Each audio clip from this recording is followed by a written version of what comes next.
નમસ્કાર, આપ જોઈ રહ્યા છો નેશન પ્લસ ન્યૂઝ. હું છું આપની સાથે હેતલ ભગત.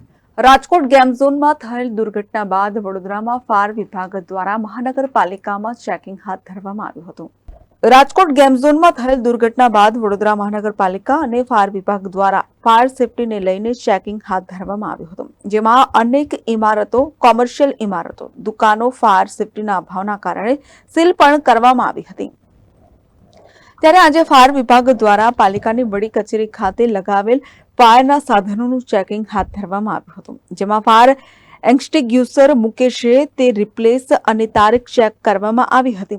ફાયર વિભાગ દ્વારા 60 થી વધુ ફાયર એક્સટિંગ્યુશર ચેક કરવામાં આવ્યા હતા.